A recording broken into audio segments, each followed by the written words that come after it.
Uh-oh.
As we're breaking camp here at the Love's RV stop in Normal, Illinois, I have to show you a little bit of a boo-boo that we acquired yesterday with the old Grand Design influence, and that was it. I found this wedged up in here, and our foot pad is gone. So that was a nice little treat to add to the trip. I think that's the first time I've ever had that happen. You guys will have to let me know. Have you ever had some shrapnel from a retread laying on the highway ever take out one of your landing pads? So today on our trip we go through Madison, Wisconsin, and we are going to stop at a Camping World, and they sell these foot pads, so we have to make a little deviated stop from the plan, but that was a first for me. So I'd love to know if that's ever happened to you, or maybe even worse. I guess it could have always been worse, right? That's the saying. So thankful that everything here seems to be intact and everything's good, and but had to share that with you. Okay, so we wanted to jump in here real quick and just say, you know, this video is about some of our fails. And we just got to thinking, you know, how do you handle situations, you know, that are tense in the moment? And as a couple, and so Chris is super calm. She never overreacts, I'm telling you. Yeah, I'm definitely the overreactor. Michael is definitely the calm, let's think this out. And I'm like, ah! Mm-hmm. Yeah, and I guess we're good for each other that way, you know, in that I'm the calm, steady, like, let's not hit the panic button, let's not go crazy, yeah, everything's gonna be okay. The world isn't gonna fall apart. We're still alive. Yeah. You know, kind of a thing. But there are always those little bit of moments where it's tense, you know, and it's how you react and how you handle it. I think that makes a big difference. And I mean, that goes for life, and that goes for RVers, because I mean, you guys know this, RVing is perfect. There's never anything that goes wrong. Never, ever, ever. Right? I mean, I say, you know, it's part of the adventure of RVing is, you know, are we going to get from point A to point B without anything bad happening? Yeah. Well, and I can say what's interesting is because, you know, if you've been following along with us, we just moved from a Class A back into fifth wheel life.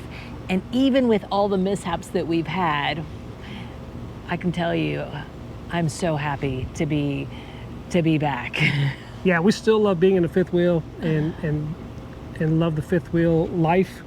And, you know, so we left London, Kentucky, and we had, you know, no little issues at all from North Carolina up to there. And then somehow, somewhere along the way, between there and Illinois, we picked up, you know, some tire shrapnel. I guess it decided to rip the foot off of our leveling leg, And the funny thing is, we really didn't even notice it till the next day as we were breaking camp to go on the next leg. I happened to look down and I'm like, what in the world? No foot. And what we also learned, because what was different with the Grand Design versus the Riverstone that we had before, was that the foot pads were secure. They were, I don't know, they were bolted to the legs or the jacks, where with the Grand Design, they use those, what are those? I don't know, it's like a pin, some kind of a pin. Some sort of pin. So they're actually just kind of loosely hanging, and the only thing that's holding them on is that pin. And I told Chris, I don't know. At first I was thinking, well, that's why that happened, because of that, you know, little pin's pretty flimsy. But then I got to thinking, well, I don't know, maybe the engineers designed that so it would take that off instead of taking the whole jack off. Yeah. I don't know. You could look at it either way, but that's how, you know, our second leg of our trip, all of a sudden, boom, you know. And so we didn't panic, and we thought, okay. I mean, the first thing that I wanted to know was, is there a camping room nearby? Because I was thinking, well, hey, maybe we'll try that, and if there is, we'll just run over there, you know, pick one up. And there wasn't any in our area, so you know, but we were going all the way up through Wisconsin, so we stopped at one there. But we just wanted to set up this video to start, to let you guys know that that's what, how do you handle it when things, you know, go off the rails and something happens in that moment? Because we're going to play you some of these, and you're going to see some of those moments with us and how we handle it. And then Chris is going to rate on a scale of 1 to 10, 10 being the best, how did we do? So stand by.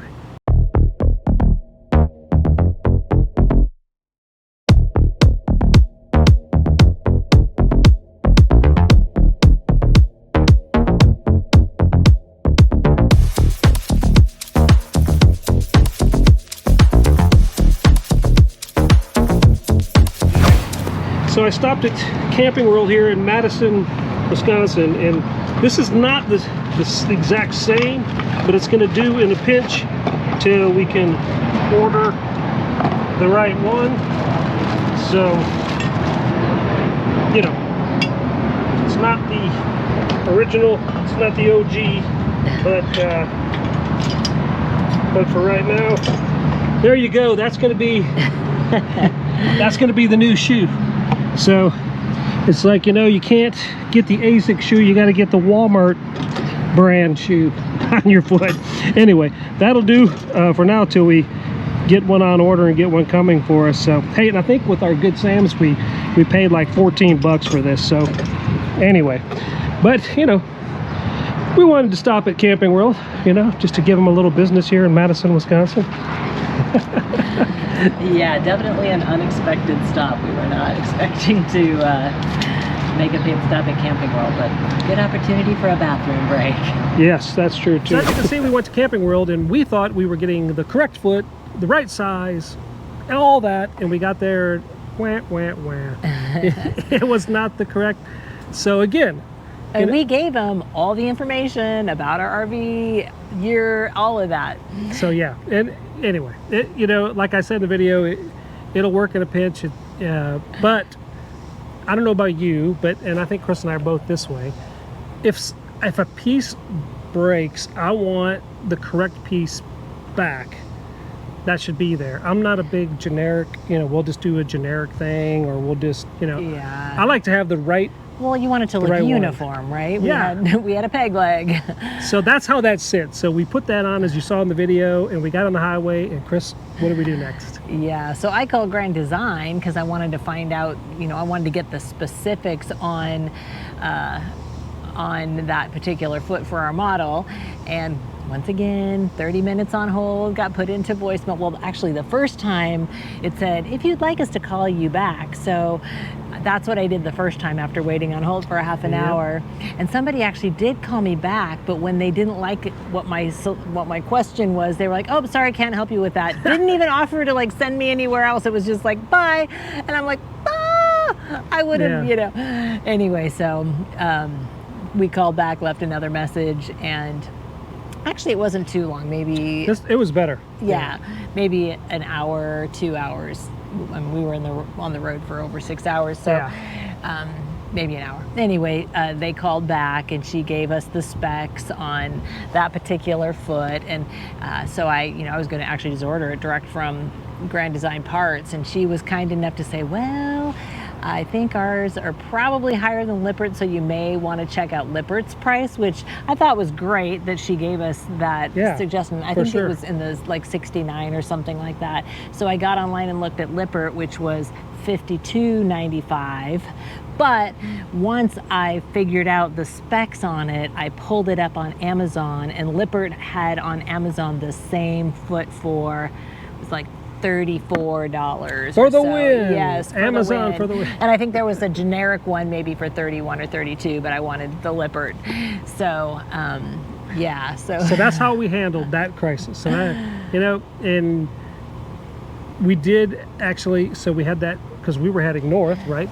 So we had it shipped and dropped, and we ended up setting up the fifth wheel on the one that we got from Camping World.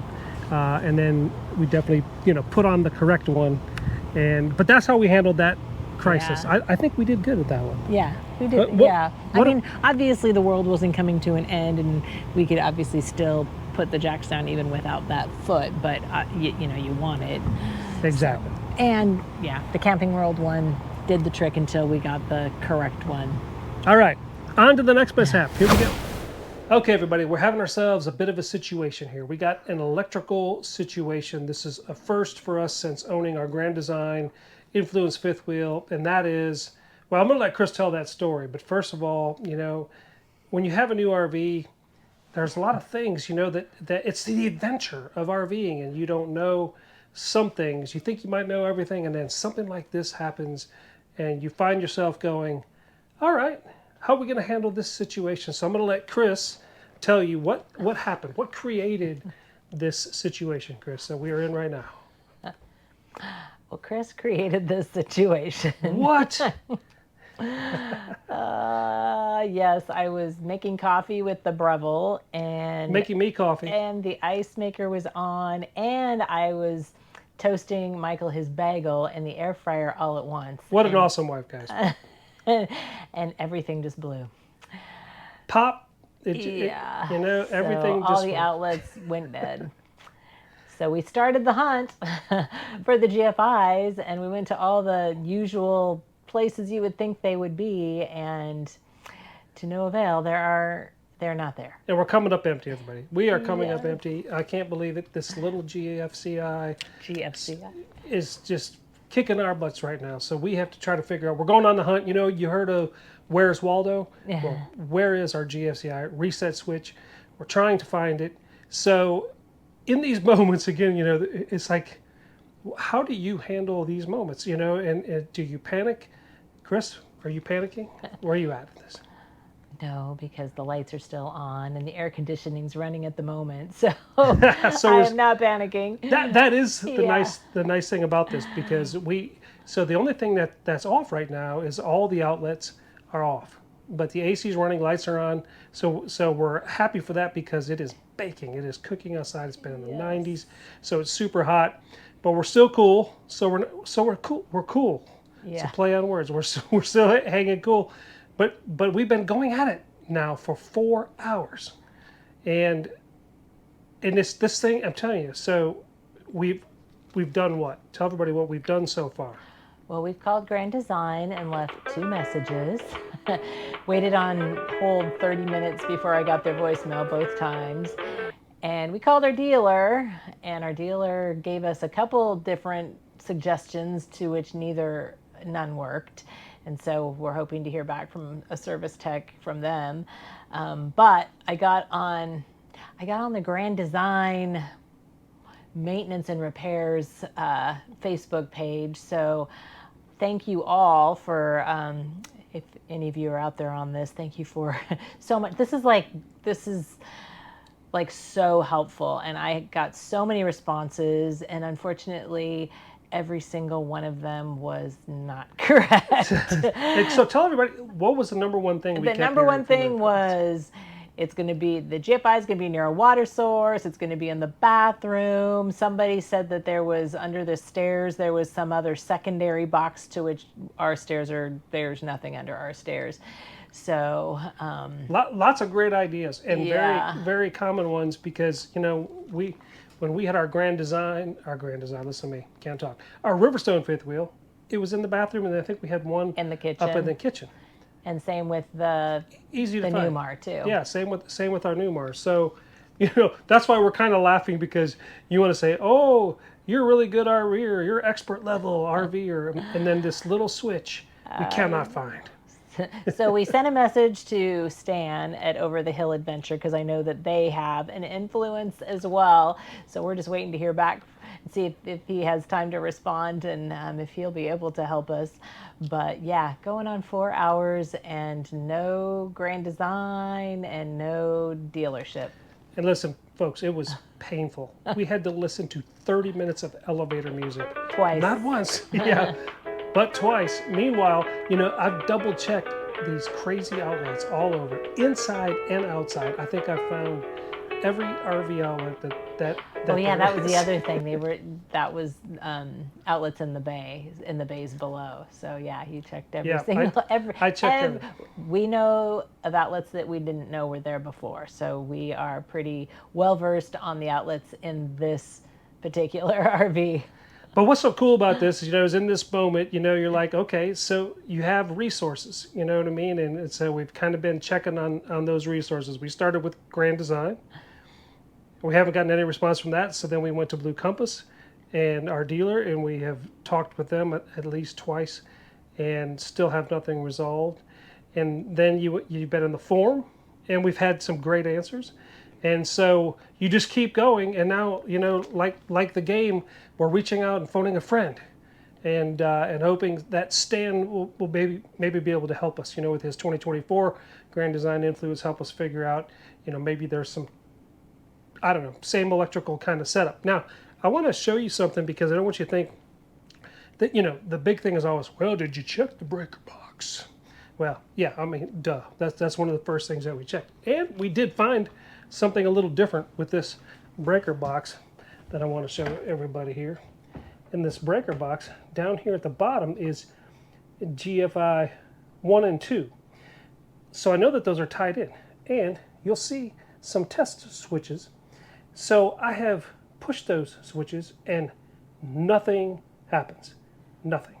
It doesn't reset. I have flipped those breakers. I've had people say, oh, flip them hard, you know, push them hard back on and off. And we have tried that and nothing. We still have nothing. So we are waiting for Stan to call us, and we're going to see if maybe, you know, 2 heads are better than 1, 3 heads are better than 1. I don't know what that saying is, but we're going to try it, so stand by. Bringing you guys here to the generator bay, battery bay, and all kinds of good stuff going on in this bay. But I'm going to show you what the issue is. You know, you got your converter there, solar's there. This guy is your inverter.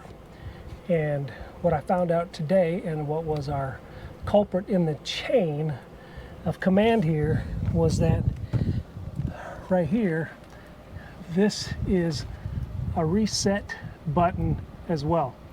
So the inverter actually popped as well, and that's what was causing why the GFI breakers wouldn't reset, because this had to be reset first. All you do is press this in. It's like a boat, and Stan said the same thing when I was talking to him, and when he said that, I'm like, you know what, I've owned a couple boats as well, and that makes sense. I just didn't know that that existed on this inverter. So as soon as we pressed that in, which is 20 amps, as soon as we pressed that in, went back inside the fifth wheel, turned the switches back over again on the GFI breakers, and we were back in business. So 4 hours later, this was the culprit as to why that we couldn't engage those GFI breakers. So I hope to save somebody else some time who has a Grand Design influence. I thought I had heard they have it in the Solitudes as well. Could be wrong, but you might want to fact check me on that. But there you go. Check your inverter. So, you know, I got to give a shout out to Stan. Thank you so much. And actually thank even everybody in the Grand Design, you know, community forum, because everybody was Very helpful. Very trying to helpful. help, yeah. But let me tell you something, you know, Stan, not only did he call me once, he ended up calling me twice, and he was going to be willing to put me with a guy who used to work for Grand Design or still works for Grand Design, and he knows him, and this guy's a rocket scientist. And so, I mean, he just went the extra mile. So shout out to you, Stan. Thank you so much. And if you guys, that's Stan from Over the Hill Over the Adventures. Hill So that's what I was Adventures. just going to say. Give them a shout out to their channel. Go check them out. They are believers as well, which is awesome. But he really helped, you know, and it was his second call. You know, it was just bugging. It was driving him nuts because, by the way, his GFI reset switch is in his bathroom.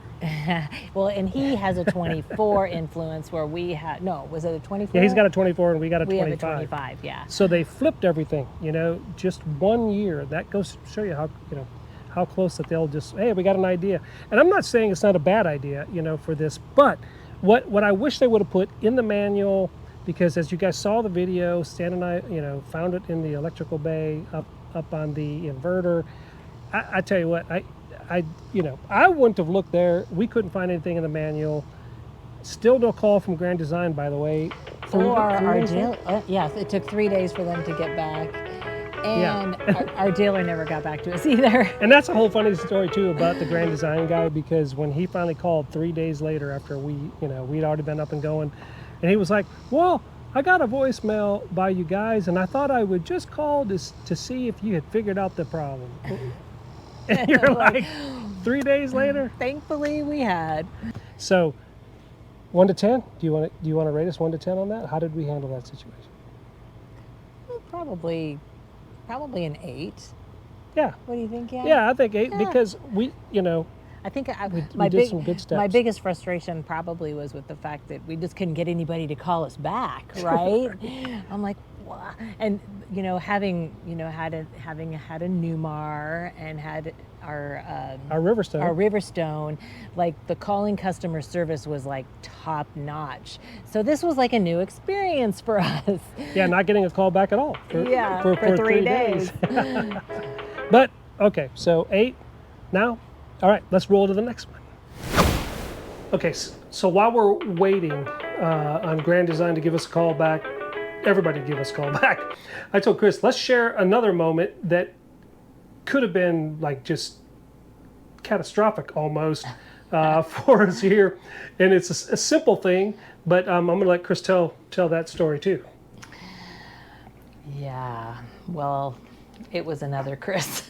It was another Chris disaster. Oh another my gosh. one. You know, it's like moving into a new RV and learning all of the nuances.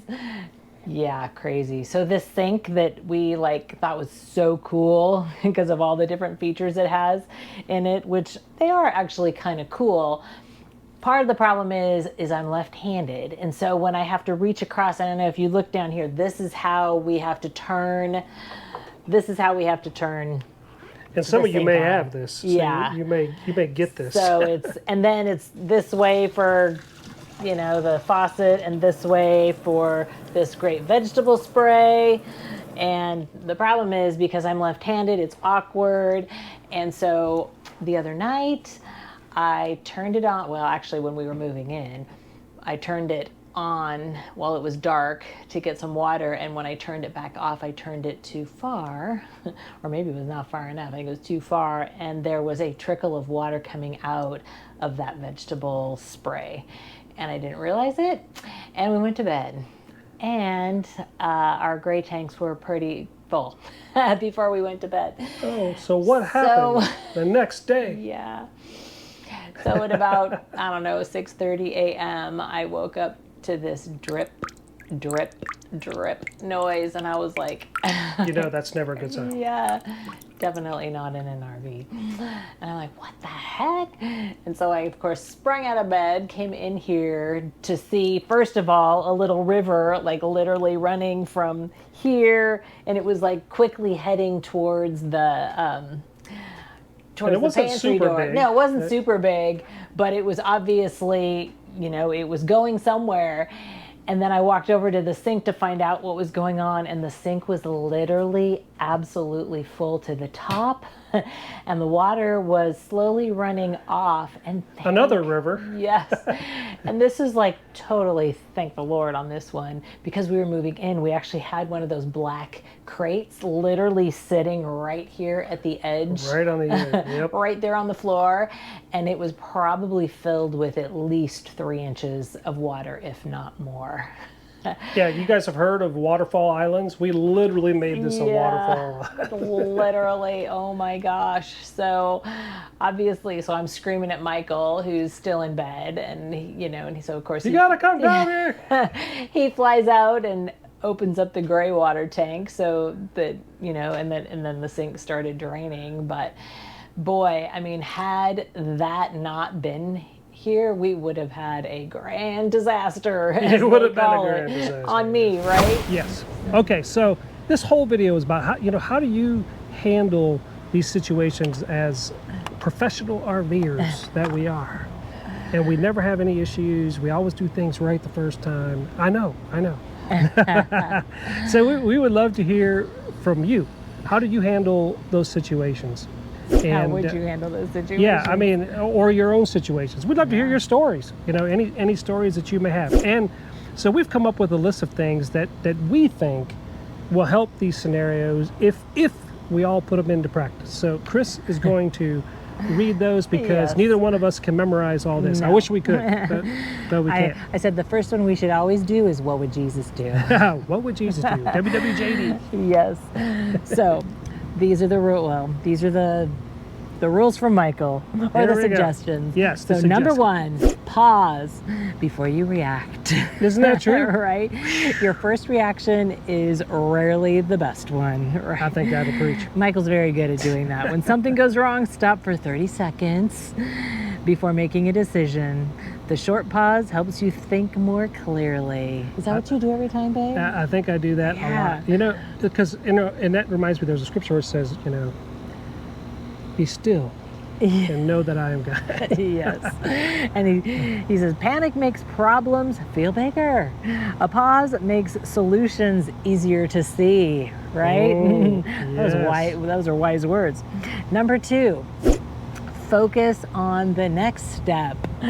Focus on the next. And I really think we did good on that one. Don't you think? We did, Because we did go, okay, what's the next step? Because sometimes you're looking at the whole problem and it's overwhelming you, as opposed to, the next step. So ask yourself, what's the very next thing I need to do? Obviously for me, it was turn the water off. So screaming's not part of a good step. Well, I had to wake him up. Yeah. My God. So examples: get safely off the road, inspect the damage, make a phone call. Yep. So one step at a time. Number 3, remember that almost every RV problem has a solution. What? Yeah. Oh my gosh. Right? And if you don't know it, somebody else is going to be able to help you. So right. It may take time. Be patient. It may cost money. Ouch. Ouch. Yep. It may be frustrating, but A hard lesson to learn? yeah, but most RV problems are fixable. That's right. That mindset alone lowers your stress level. Yes. Number 4, use your resources. Hey. Right? And I think we did good with that. Yeah. Yeah, and like one of the great things about the RV community is that you're rarely alone. Yeah. Right? There's tons of people out there that typically own a similar camper or have You guys. similar problems. Right. Unfortunately, it just happened that those that chimed in on my string, which there were several, their campers were set up differently. Yep. So we were appreciative. Yeah. So in our video, what did we do? We called Grand Design customer service, asked the Grand Design Facebook group, contacted a friend with the same model, and we just kept troubleshooting because, again, his model was different than ours, and it was so nice that he was kind enough to just stay on the phone and help Michael troubleshoot until we were able to find the reset button on the inverter. Love it. Yes, so that's exactly how experienced RVers resolve problems. So there you go. Right? So stay flexible, number 5. Stay flexible. One missed exit isn't going to ruin your trip because we know there's a next. And you know what? We should never be in a hurry to get somewhere, right? We should always leave ourselves room so that if those unexpected things do happen, then we aren't panicking, right? Yep. One broken part isn't the end of the adventure. Well, it may. I mean, obviously it may stop a trip, but I would say, you know, God has a reason sometimes, you know, and he uses bad things, he works them out for good, and sometimes you have to stop somewhere to meet somebody that you didn't expect to meet and make a difference in their lives. That's true. Yes. So, full-time RV life requires flexibility more than perfection. That's good, babe. Ooh, wow. Michael came up with all of these, by the way. Keep your sense of humor. Hey, all right, you got to keep smiling.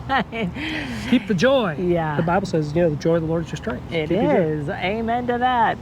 So years from now, it's so true. Years from now, you know you're going to turn around and look at those times and like totally laugh at yourself and think, why did I respond that way? What an idiot. Or if you're a creator, you know, like us on YouTube, you're going to look back at that video and go like, why did I react that way? Yeah. Oh, man. Right? If we knew now what we know, we'll know then. Yes. But missing the exit, searching for hours for a GFI, our gray tank filling overnight and flooding, practically flooding our kitchen, and then losing the jack, the foot of our jack.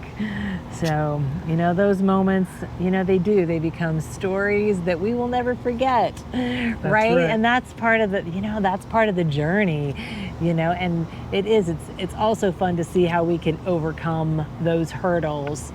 Yes. And then help others who encounter the same exact problem. Pass it along. Yes. Share the love. So number 7, keep the bigger picture in mind. So ask yourself, will this matter a year from now?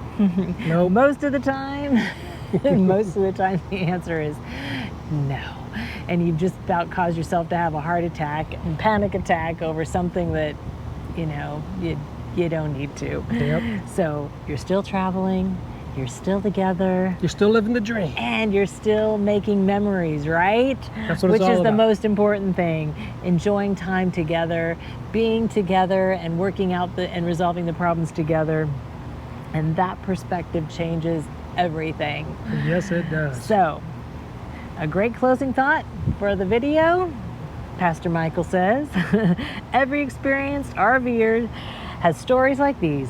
The difference isn't that they never have problems.